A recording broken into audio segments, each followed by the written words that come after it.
Selamat pagi, shalom. Shalom semuanya. Ada sukacita hari ini, amin. Amin. Hari ini udah mendekati di perayaan Natal ya. Di Kings minggu depan dan di bulan Desember kita tentu sudah dalam suasana Natal dan ini merupakan hari yang baik, suasana yang baik sehingga kita harus melihatnya dengan mata rohani kita juga dengan kondisi yang baik. Hari Natal erat dengan hadiah ya. Makanya saya mau bawakan firman Tuhan yang saya beri judul hadiah yang terindah. Hadiah terindah apa yang saudara ingat yang Anda pernah dapatkan di hari Natal? Ada yang ingat mungkin?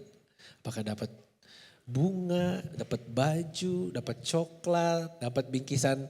Biasanya suka kirim-kiriman kue ya di hari Natal tuh dapat nastar, dapat apa lagi ya? Banyak deh. Tetapi yaitu hadiah yang duniawi ya. Kemarin saya bawakan firman ini lalu ada yang jawab ya. Pas saya tanya siapa yang ingat hadiah terindah? Terus dia jawab, Tuhan Yesus Pak. Langsung saya bilang oke, saya mau pulang, saya gak jadi khotbah. Udah tahu jemaatnya ya. Saya pernah ingat satu hadiah yang terindah yang saya ingat di hari Natal. Waktu saya kecil, waktu saya masih TK. Kenapa saya ingat? Karena itu cukup memorable. Kita tahu ada satu budaya di Natal itu yang terus diulang yaitu Santa Claus ya. Santa Claus itu adalah nama Saint Nicholas bahasa Inggrisnya. Dipercaya ada sosok aslinya. Jadi orang yang sangat generous dan suka berbagi kepada orang-orang yang gak mampu, kepada anak-anak berbagi hadiah. Tetapi ya sekarang kan udah bentuknya mitos ya. Gimana caranya dia terbang pakai kereta ada rusanya, dia bisa masuk dari cerobong asap, keluar lagi gak kebakar gitu ya. Mitos itu yang ya diajarkan kepada anak-anak kalau Santa Claus itu suka kasih hadiah. Lalu saya pernah datang ke satu toko mainan, saya pengen satu mainan ini. Mainannya tuh alat-alat untuk main golf tapi yang plastik yang buat anak-anak. Saya nggak tahu kenapa dulu lihat itu tuh seneng gitu ya. Sampai sekarang tuh saya nggak main golf. Cuman waktu kecil saya lihat itu pengen aja namanya anak kecil kan. Lalu saya bilang ke orang tua mau ini nggak dikasih. Nanti nggak bisa beli hari ini. Wah biasa nangis anak kecil kan. Lah lalu pas hari Natal di sekolah ada Santa. Lalu dibagiin tuh hadiah sama Santa di sekolah saya. Saya lihat teman saya di depan, wih dapat mainan bagus-bagus semua. Saya deg-degan gitu, saya dapat apa ya? Kok teman-teman saya mainannya bagus-bagus. Terus pas datang giliran saya ketemu kan, lalu dikasih hadiah besar banget. Wah ini apa ya? Pas saya buka ternyata alat mainan golf yang saya pernah pengen gitu. Saya langsung wow luar biasa kan seneng banget. Lalu saya cerita ke papa saya, ke mama saya dengan semangat. Terus papa mama saya untungnya ngasih tahu. Dia bilang gini, kamu tahu gak kenapa Santanya tahu? Karena semua anak-anak itu hadiahnya titipan papa mamanya katanya. Jadi papa beli, papa titipin di Santanya. Makanya papa tahu apa yang kamu mau.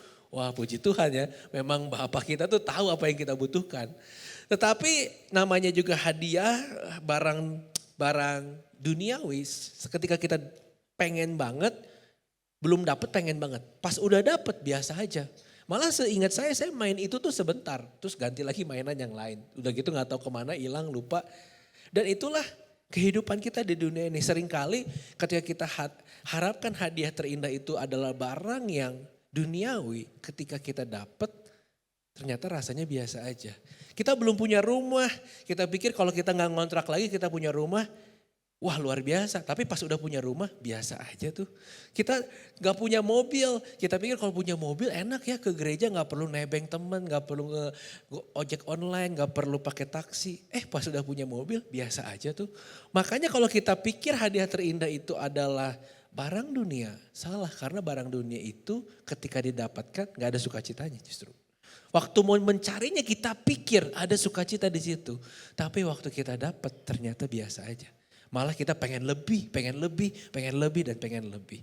Nah makanya di hari Natal ini kita mau lihat sebenarnya hadiah terindah itu ya benar Yesus.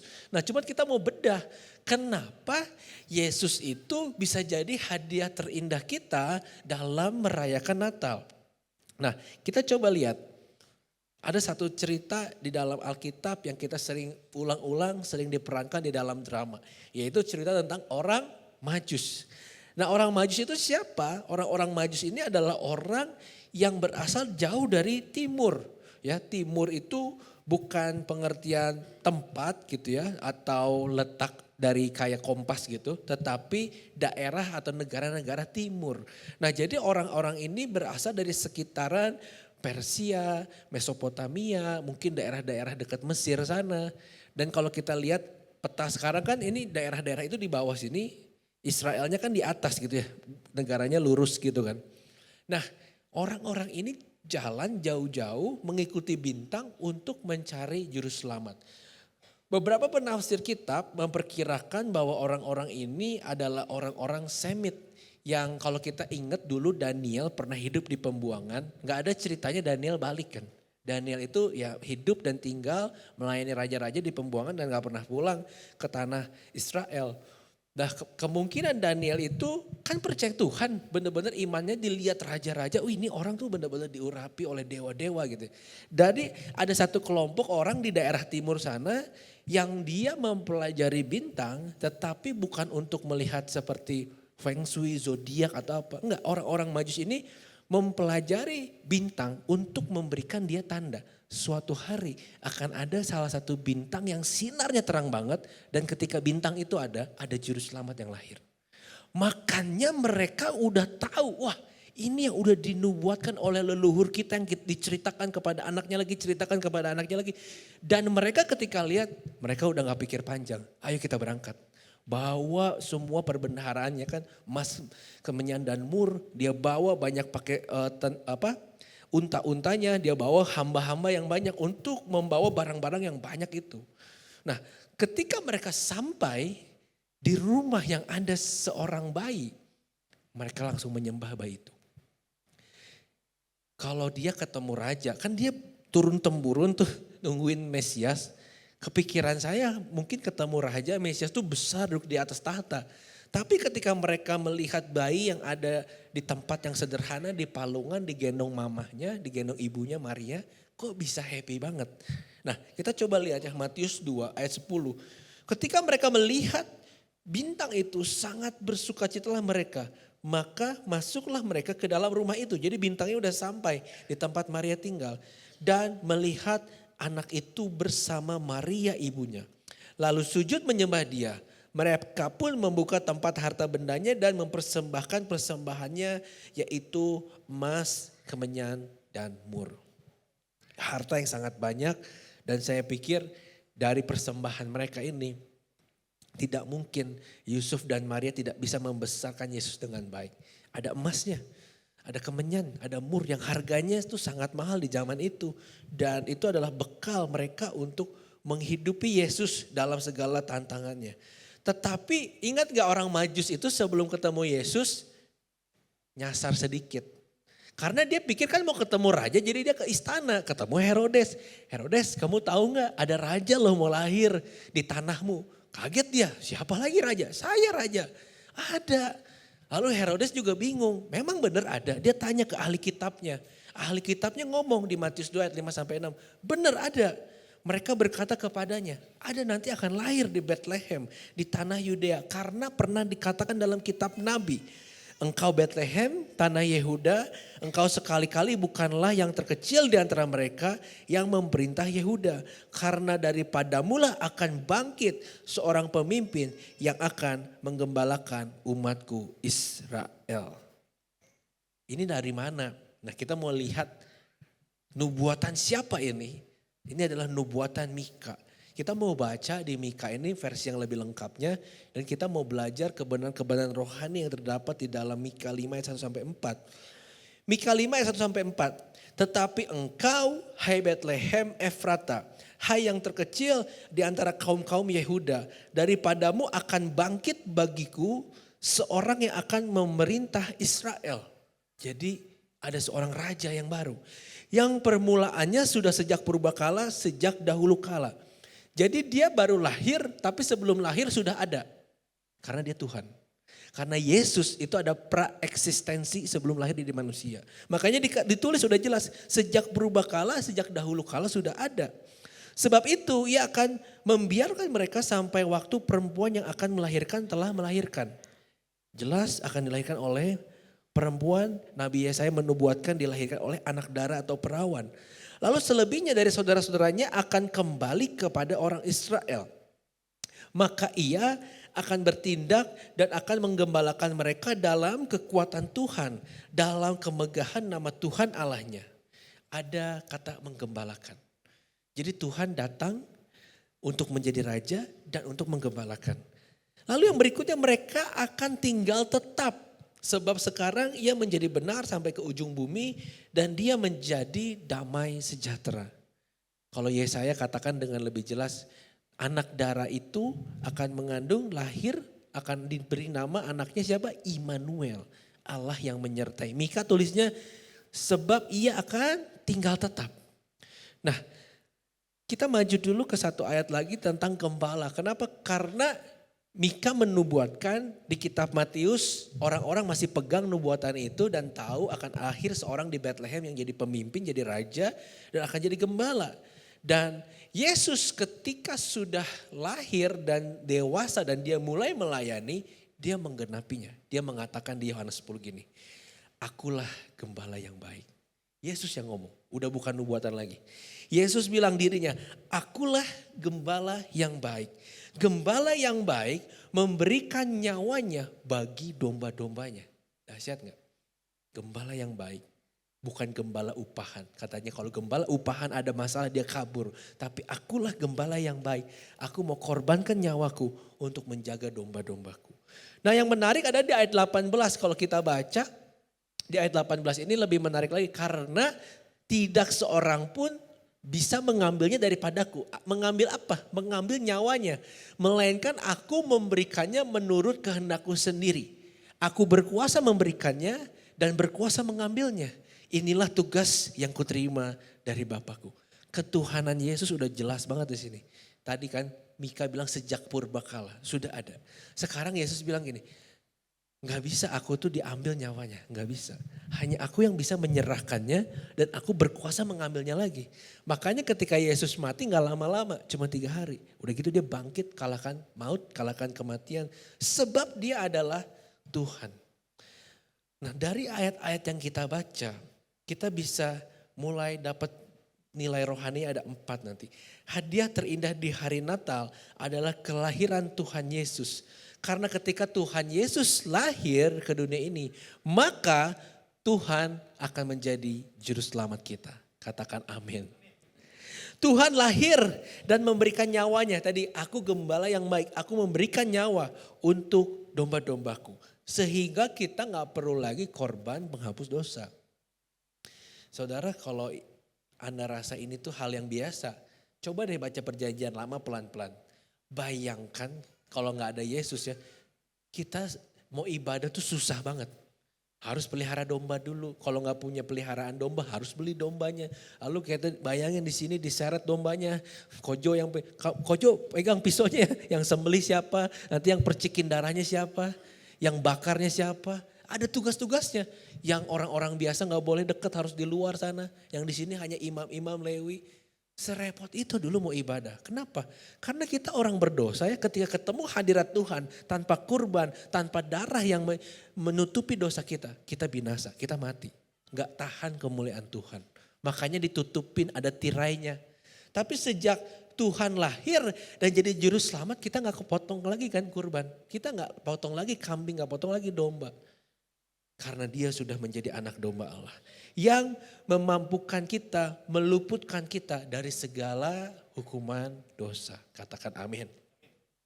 Anugerah keselamatan memampukan manusia kembali ketemu sama Tuhan.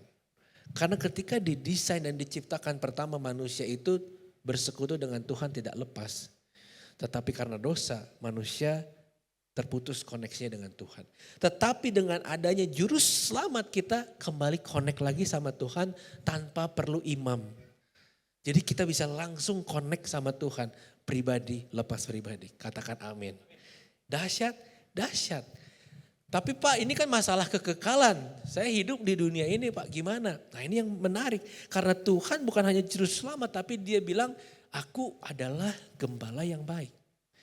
Gembala berbicara tentang memberikan proteksi, memberikan pemeliharaan pada domba agar tetap hidup.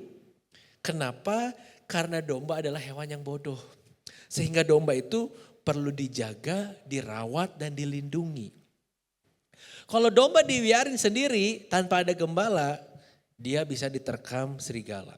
Nah bayangan kita kontekstualisasi gini, kita selalu mikir kalau gembala domba. Saya waktu dulu tuh kalau dengar firman ini saya pikir yang di sawah-sawah kan suka ada tuh gembala. Sawah itu kan aman banget ya. Ada serigala gitu? Nggak ada. Ada jatuh gitu domba bisa jatuh ke jurang? Nggak ada. Sawah kan rata gitu kan. Paling kejeblos sawah diangkat lagi, cari rumput lagi. Tapi kalau dulu ayat-ayat ini tuh dilihat konteksnya tuh konteks landscape-nya Israel.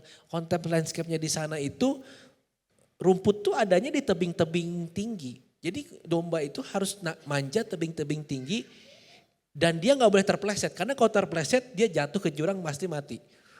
Jadi gembala itu harus cari jalan yang paling aman, yang curam itu dia cari jalan paling aman agar domba-dombanya ikutin dia. Dia kadang teriakin, dia kadang pukul, dia kadang pakai periwitan biar domba masuk terus di dalam barisannya. Agar ketika ada sesuatu dia gampang lindunginnya. Nah tapi kan kita ngerasanya kadang kalau digituin tuh dikekang ya. Aduh jadi orang Kristen harus lakukan ini nih, dikekang. Gak boleh ini, gak boleh itu. Harus begini, harus begitu. Kita rasanya aduh kok gak bebas ya. Tapi ingat kita tuh domba. Kita tuh gak tahu apa yang terbaik buat hidup kita. Tapi Tuhan tahu.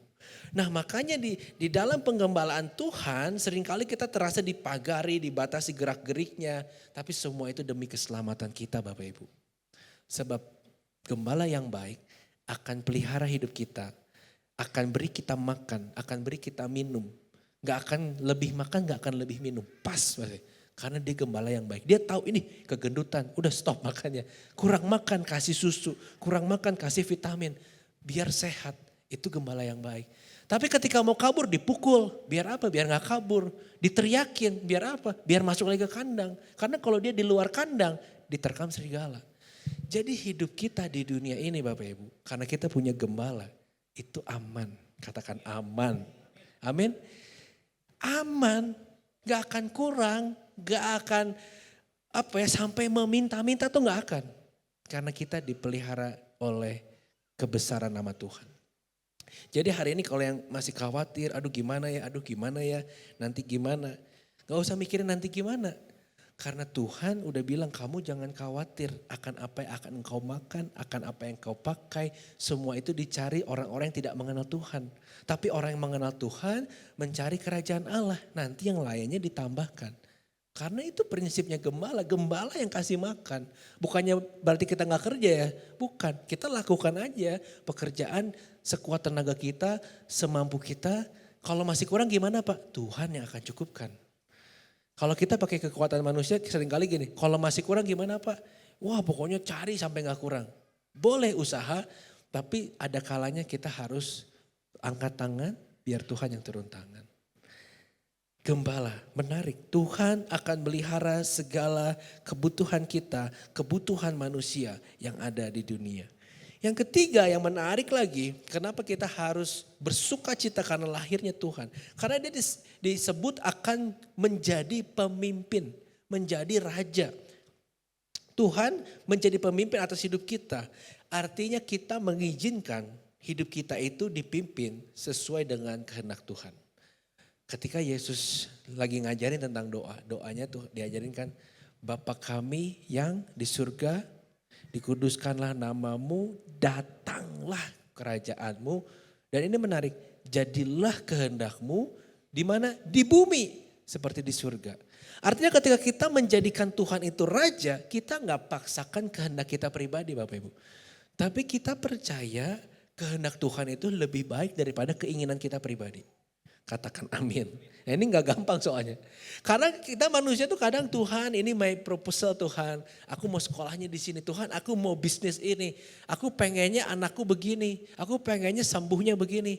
Dijawab doanya begini. Tapi Tuhan kadang Jangan yang itu. Aku punya jawaban yang lebih baik. Tapi kadang kita gak suka kan sama jawaban Tuhan. Tapi kalau kita mengaku Yesus adalah juru selamat kita, kita juga harus mengaku dia adalah raja kita. Sehingga apapun yang menjadi kehendak Tuhan kita lakukan di dalam hidup kita. Nah ini yang menarik gini. Sebuah bangsa akan menjadi menderita kalau dia punya raja yang lalim, raja yang buruk, raja yang jelek. Karena masalahnya raja itu ditetapkannya pemilihannya bukan musyawarah ya, bukan demokrasi. Raja itu pemilihannya keturunan. Betul atau betul? Kalau kerajaan Inggris ya keturunannya harus di situ. Raja Brunei ya keturunannya dia, nggak bisa yang lain. Ya puji Tuhan sekarang sultannya lagi bagus, rajanya lagi bagus. Coba dapat keturunan yang lagi jelek, hancur itu bangsanya. Lihat Israel, zaman Daud sukses, zaman Salomo sukses, zaman Rehabeam kebagi dua. Jadi raja tuh benar-benar pegang peranan penting untuk rakyatnya bisa hidup makmur atau tidak.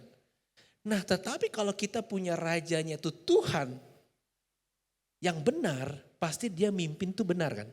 Pasti dia arahin visi itu benar kan. Pasti dia panggil kita untuk lakukan satu tugas benar juga. Jadi ketika kita hidup dalam pimpinan Tuhan jangan takut nyasar. Walaupun kelihatannya kayak nyasar. Kok keadiannya Tuhan? Kok makin lama makin jurang nih Tuhan? Tuhan benar gak? Ikut aja. Karena Tuhan itu raja yang benar. Gak akan bawa kita ke dalam pencobaan yang tidak bisa kita lalui. Katakan amin. Yang keempat menarik. Tuhan tinggal tetap kata Mika. Kata Yesaya anak itu akan disebut Allah yang menyertai yaitu Immanuel. Dan malaikat Gabriel bilang nama anak itu harus Yesus, Yehosua, Yahweh Rafa yang Yahweh menyelamatkan. Luar biasa. Jadi kalau kita lihat Immanuel adalah satu hal yang luar biasa sebab Tuhan tidak pernah lagi meninggalkan kita sendiri. Bahkan ketika Tuhan lahir dan hidup ketika dia sebelum naik ke surga di Yohanes 14 Tuhan ngomong gini, aku tidak akan meninggalkan engkau yatim piatu. Ketika aku pergi kepada Bapa, aku akan minta penolong yang lain untuk menyertai engkau. Namanya siapa? Roh Kudus. Dan Roh Kudus itu akan terus tinggal yang akan mengajarkan engkau segala kebenaran dan menginsafkan engkau dari segala dosa. Jadi Tuhan itu sebelum naik udah pesen. Nanti akan ada Roh Kudus yang menggantikan dia. Menghadirkan presence-nya dia. Yang ada dalam hati kita dan kita itu gak pernah dibiarkan yatim piatu. Apa artinya? Ada firman bilang gini kan. Jika Tuhan bersama dengan kita, apa yang tidak bisa kita lakukan? Kita bisa lakukan apapun. I can do all things through Christ who strengthen me. Kalau Tuhan bersama dengan kita, kalau Tuhan itu Immanuel berarti di dalam hidup kita di dunia tidak ada satupun yang tidak dapat kita lakukan bersama dengan Tuhan. Lawan penyakit keras, kita hadapin penyakit, kita bisa lalui bersama dengan Tuhan. Krisis ekonomi, kita bisa lalui bersama dengan Tuhan. Ada masalah di keluarga, kita bisa lalui bersama dengan Tuhan. Dan 4 hal ini yang menjadi sumber sukacita kita ketika kita menerima Yesus. Nah saya bikin kesimpulan seperti ini Bapak Ibu. Ketika Tuhan adalah juru selamat kita, berarti kematian akan membawa pada hidup yang kekal. Kematian bukan akhir, tapi kematian ada awal kekekalan kita bersama dengan Tuhan. Katakan amin. Jadi orang percaya gak perlu takut mati karena ketika kita punya juru selamat, kematian akan membawa kita kepada hidup yang kekal. Tetapi kebenaran yang kedua adalah Tuhan adalah gembala kita. Berarti kehidupan di dunia itu akan dipelihara dan dicukupkan oleh Tuhan. Berapa kali kalau yang hidupnya terus dalam kelimpahan, puji Tuhan ya. Tapi saya gak selalu hidup dalam kelimpahan. Berapa kali saya pernah ngalamin kekurangan. Pernah gak ada Bapak Ibu yang mau ngalamin mau transfer uang gak ada duitnya. Kurang 20.000, minta 20.000 dong biar bisa ditarik. Karena narik duit kan 50.000 atau 100.000 gitu ya. Pernah ada titik itu, tapi saya gak pernah gak bisa makan. Selalu ada berkat penyertaan Tuhan. Karena saya percaya Tuhan adalah gembala yang baik. Jadi ini adalah satu kekuatan buat kita bahwa ketika kita punya gembala yang baik yang adalah Tuhan, berarti hidup kita di dunia itu akan dipelihara dan dicukupkan. Bukan berlebihan tapi cukup, katakan amin. Ini harus diajarin. Kenapa? Karena saya melihat sejak punya anak saya tahu keserakahan itu muncul sejak kita kecil. Saya punya anak ya, anak saya 4 tahun dia gak bisa makan banyak kan. Tapi kalau dia punya satu makanan yang dia suka, misalkan roti coklat, ada 5 nih ya. Dia akan bilang gini, ini punya Nate. Papi minta ya 1, kan ada 5. Mami 1, papi 1, masih sisa. Nate 1 masih sisa 2. Gak boleh nanti habis. Kamu bisa habisin 5? Bisa. Ya udah kita jadi gak makan kan. Pertama kita biarin dulu tuh. Hari kedua ini habisin, kamu masih ada. Makan. Masih ada kan, berarti masih ada kalau hari pertama, hari kedua masih ada 3 tuh. Hari ketiga roti kan udah mau basi kan, kamu masih punya 3 loh habisin. Enggak, udah bosen katanya. Pas pertama mau diambil gak boleh serakah. Langsung diingatin lagi, ingat gak doa yang papi mami ajarin, yang Yesus ajarin. Doa apa Bapa kami, kita ulang lagi. Doa Bapa kami yuk. Berikan pada kami makanan yang secukupnya. Lalu saya mulai ajarin ke anak saya. Kamu kalau apa-apa secukupnya. Nanti kalau mau ya bisa cari lagi atau beli lagi. Tapi jangan serakah. Kalau kamu gak bisa habisin, berbagi. Nah mulai sekarang dia pintar ke berbagi. Kalau dapat permen dia tanya dulu, mau gak? Mau. Kita bilang mau, dikasih duluan tuh. Mami mau, dia kasih duluan. Padahal itu barang dia suka dan sedikit tapi dia masih bisa berbagi. Karena kita mulai ajarin kata secukupnya. Karena kalau gak dari kecil diajarin nanti begitu udah besar dia mungkin diberkati Tuhan. Dia gak pernah punya kata cukup, bahaya. Pengen lebih. Jadi orang yang mencintai keuangan, cinta uang, pengen kaya itu sangat menjatuhkan. Jadi mulai dari kecil kita tanamkan kata cukup. Dan kita harus bilang itu sama diri kita Bapak Ibu. Kata cukup dan bersyukur.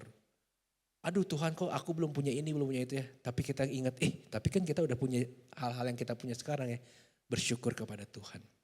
Karena hidup kita akan dipelihara dan dicukupkan Tuhan. Kalau hari ini berlimpah, berarti sebenarnya kita sedang dikasih tugas sama Tuhan. Untuk memberkati orang lain. Agar orang lain pun dicukupkan dengan berkat yang Tuhan titipkan di tangan kita. Yang ketiga, kalau Tuhan adalah Raja, maka kepemimpinan Tuhan itu akan memberikan tujuan hidup yang jelas buat kita. Kenapa tujuan hidup itu matters? Saudara bisa lihat, ternyata kekayaan, popularitas, karir yang bagus tidak menjamin kebahagiaan seseorang. Kalau orang udah bangkrut, gak punya apa-apa, terus mikir, aduh saya gak punya apa-apa. Ya udah deh, saya ngapain ada di dunia ini? Saya mau mati aja. Masih ada, oh iya ya karena dia gak punya apa-apa. Terus kita harus bantu dia biar dia semangat lagi, biar dia apa. Tapi gimana caranya kita nyemangatin orang yang udah kaya, punya segalanya, bisa beli segalanya, bisa liburan kemanapun, tapi tetap pengen mati. Bingung kan? Dan ada yang udah bunuh diri juga ada. Kenapa bisa begitu? Karena gini, manusia itu hidup harus punya tujuan. Kalau enggak dia akan merasa gini, buat apa ya aku ada? Buat apa ya aku punya mobil 10? Buat apa ya aku punya rumah segede gini? Buat apa ya aku punya harta sebanyak ini? Dia akan bingung, gak ada purpose-nya. Dia pikir cari duit makin banyak makin happy. Ternyata dia bingung, ngabisinnya gimana ya? Nanti takut ada yang nyuri, takut ada yang ngejahatin dia, dia mulai gelisah. Hartanya banyak, pusing gak punya duit pusing. Tapi kalau kita biarkan Tuhan jadi raja atas hidup kita. Tuhan tuh kasih purpose hidup jelas. Kalau kita karyawan, kita tahu kita harus ngapain sebagai karyawan. Kita harus kerja keras agar perusahaan kita diberkati Tuhan. Sehingga perusahaan kita makin bisa berkati banyak orang. Kalau kita adalah owner perusahaan, kita tahu kita harus ngapain. Kita harus putar otak agar usaha kita makin maju. Agar karyawan-karyawan kita makin sejahtera. Kalau kita profesional berarti kita harus tahu kita harus kasih pelayanan yang baik. Gak nipu orang, kasih pelayanan yang bagus. Agar orang-orang terberkati dengan jasanya kita. Jadi kalau Tuhan adalah Raja, mau kita kaya mau kita gak kaya, kita tahu hidup kita tuh punya makna, punya tujuan. Dan hidup kita tidak akan ada kata hampa, katakan amin. Yang terakhir, kalau Tuhan adalah Immanuel, kenapa ada sukacita? Karena ketika Tuhan Immanuel berarti kebersamaan dengan Tuhan akan memampukan kita melewati segala pencobaan. Tidak ada yang gak bisa kita lewatin bersama dengan Tuhan. Percayalah. Kalau Anda belum pernah ngalamin Minta sama Tuhan, Tuhan aku mau ngalamin Tuhan yang Immanuel. Bukan berarti nanti ada masalah, belum tentu. Karena mungkin di dalam kejayaan pun kita butuh Tuhan. Karena gini, banyak orang juga jatuh karena jaya, bukan karena bangkrut. Karena dia jaya, karena dia punya uang, karena dia punya power, justru dia jatuh. Banyak juga kan. Kita tuh butuh Tuhan di puncak kejayaan kita, sama seperti kita butuh Tuhan waktu kita di keterpurukan kita. Butuh Tuhan di setiap musim hidup kita. Kalau enggak kita pasti akan jatuh. Jadi kita bersyukur kalau Tuhan itu Immanuel di segala season hidup kita. Kita enggak akan dibiarkan tergeletak karena kita akan terus menjadi pemenang. Amin. Amin. Saya panggil tim musik untuk siap-siap. Saya cerita sedikit pengalaman hidup saya. Saya udah ngalamin semuanya, juru selamat tentu kita lahir baru ada momennya di mana Tuhan saya terima dalam hati saya dan hidup saya berubah 180 derajat. Saya mengalami Tuhan yang Immanuel, di segala kondisi Tuhan selalu sertai saya. Tuhan adalah raja saya karena kadang saya pikir gini, saya punya rencana, tapi rencananya dibelokin sama Tuhan. Dan kadang kita tuh gak tahu, aduh tiba-tiba kok Tuhan begini ya, belokin rencana kita. Dan kadang kita berpikir kalau rencananya itu berubah, hidup kita berantakan. Enggak ternyata. Yang berantakan tuh cuma rencana manusia, tapi rencana Tuhan gak pernah berantakan, katakan amin. Saya tahun 2020 ketika menikah, saya pikir saya akan tinggal di Bandung lama. Karena tiba-tiba Tuhan bukain jalan, bisa dapat berkat, ada rumah. Wah kayaknya udah Tuhan mau taruh saya di Bandung nih, layani jemaat di Bandung. Kita layanan, tapi waktunya cepat, tiba-tiba 2023 mulai ada harus diperbantukan ke Jakarta, kita pulang pergi. 2020 kita merasa Jakarta sangat butuh diperhatikan. Di Bandung makin banyak pelayan Tuhan yang melayani, ada anak-anak rohani yang bisa mulai menggantikan. Saya rasa kita perlu ambil langkah yang cukup serius. Lalu saya ngomong sama istri, kita hanya harus tinggal di Jakarta. Aduh gimana ya, sekolah kita anak udah bayar di Bandung, rumah adanya di Bandung. Gimana ya kita, perencanaan kita tuh 10 tahun ke depan kita ada di Bandung loh. Karena istri saya lebih orangnya manajerial kan, jadi dia udah rencanain semuanya untuk jangka panjang. Saya bilang tapi kamu lihat kan kenyataan kondisinya. Pelayanan yang dibutuhkan di mana kita harus melayani, dimanapun kita diperlukan. Akhirnya dia setuju, kita berangkat. Nah makanya kata gembala ini buat saya benar-benar kena di musim hidup saya sekarang. Kenapa? Karena ketika kita pindah ke Jakarta, meaning kita tuh gak punya perencanaan. Gak punya tabungan untuk beli tempat tinggal, gak punya tahu sekolah yang bagus di mana. Lalu yang saya gak tahu tuh di Jakarta ternyata apa-apa mahal. Kalau parkir di sini aduh 2.000 mah, 2.000 puji Tuhan. Di Jakarta parkir tuh minimal 5.000. Minimal itu tuh 5.000. Kalau lama dikit mintanya 10.000. Di mall lebih mahal lagi. Pinggir jalan tuh 5.000. Jadi bayangin ke ATM keluar 5.000 terus beli makanan dapat 5.000 udah 10.000. Wah, istri saya kadang gini ya. Sebelum tidur dia suka ingetin, besok tanggal bayar-bayar loh. Uangnya ada berapa segini. Kurang loh, gimana ya? Aduh pusing nih kurang gini gimana ya gimana. Dia tanya terus gimana. Terus saya bilang gini, kalau kita pusing uangnya masuk gak? Enggak, ya udah daripada pusing mending tidur. Mending berdoa sama Tuhan. Karena pusing juga duitnya gak ada. Ya udah istri saya, oh iya dia tidur kan. Nah dia tidur saya yang berdoa, Tuhan tolong saya Tuhan. Akhirnya kita, tapi percaya ternyata penyertaan Tuhan itu tidak pernah terlambat. Apapun yang kita perlukan dibukain jalan sama Tuhan. Dan saya sekarang ya dipertemukan dengan sekolah yang tepat, harganya gak terlalu mahal. Saya datang, Pak, Bu, saya tuh pelayanan di sini. Kalau ada nggak potongan untuk hamba Tuhan? Ada, ya puji Tuhan. Sekolahnya cukup bagus, dekat dengan rumah, ada potongan lagi buat hamba Tuhan. Puji Tuhan. Tadinya kita tanya-tanya orang tuh sekolah yang bagus di sini. Pas tahu uang sekolahnya bisa nyicil motor ini mah. Mahal banget uang sekolah ya. Ternyata dapat yang nggak terlalu mahal tapi Kristen dan bagus, puji Tuhan. Tuhan selalu cukupkan segala yang kita perlukan. Istri saya suka mikir nanti kita tinggal di mana ya. Saya bilang gini, kalau Tuhan mau kita ke Jakarta pasti Tuhan siapin tempat tinggal. Bener tuh, pas pindah ada tempat tinggalnya. Tuhan udah siapin. Kita bergumul banyak hal tapi Tuhan itu selalu cukupkan tepat pada waktunya. Jadi saya mau bilang gini, hidup kita itu mungkin udah punya planning panjang bagus, harus punya. Tapi kalau suatu hari Tuhan pindahkan karena kedaulatan dia, karena dia raja kita kan. Raja tuh kalau merintahin gak pernah anak buahnya nanya, raja kenapa gak dia aja? Gak bisa. Pasti kita harus, oke raja, siap raja. Raja loh, kalau presiden masih bisa bantah kita. Kalau raja tuh gak bisa. Kalau kita ikut Tuhan, nurut sama Tuhan. Dia tuh bukan cuma raja yang cuma merintahin terus dibiarin, enggak. Dia kasih kemampuannya, dia sertai karena dia juga adalah gembala yang baik. Gak ada kekurangan bersama dengan Tuhan. Mungkin kondisinya, kenyataannya kurang. Tapi kebenaran firman-Nya bilang, engkau akan dipelihara oleh tanganku. Dan percayalah 2025 kita gak tahu makin mudah atau makin sulit. Tapi yang saya tahu di 2025 Tuhan itu tetap Immanuel. Jadi segala kondisi hidup kita di 2025, jangan pernah tinggalin Tuhan. Jangan pernah pikir cara yang lain yang gak disukai oleh Tuhan. Setialah kepada Tuhan. Tuhan pasti buka jalan. Amin. Kasih tepuk tangan buat Tuhan. Mari kita bangkit berdiri.